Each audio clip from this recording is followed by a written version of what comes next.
The first writing assignment is always a poem.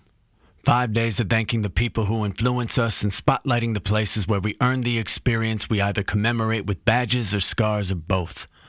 We are following the Neruda's map and celebrating our roof beams, the individuals in our lives who support us, who protect us, who shelter us, who are there when we look up.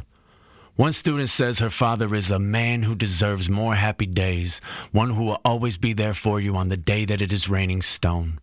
Another student thanks his brother for keeping him sane, but not so sane that he is ordinary.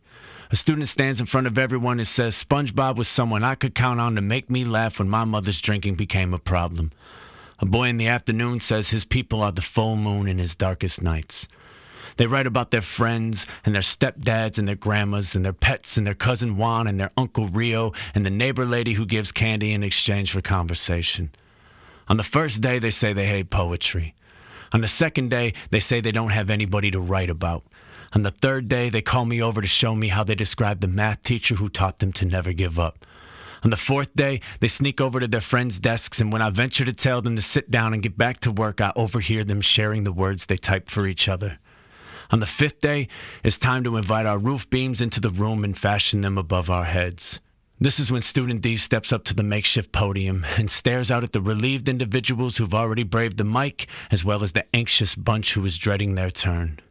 He feels his lips begin to quiver and tremble and pulls his sweatshirt up over his head in an attempt to hide the sniffles and sobs. He says, I can't speak about my grandpa right now. I approach the boy, put my arm around his shoulder, and remind him it takes strength to share one's vulnerability. He returns to his desk with his face red and his shoulders sunken, but somewhere along the cluttered path through peers and trapper keepers, another boy stands up and claps. The clapping morphs to an ovation, and students are shouting words of encouragement and thanking him for his bravery and placing their hands on his back and finding common ground in the middle of the twisting sea, saying things like, I remember when I lost someone who meant the world to me. And in that moment, they are not only roof beams, but walls and foundation and fireplaces with brick chimneys and kitchen counters and apartment complexes with stained carpets and front yard oak trees with tire swings hanging from them.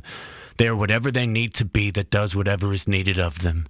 And in that moment, I'm tearing up in the corner, hoping to hold on to this experience to remember why the first writing assignment is always a poem.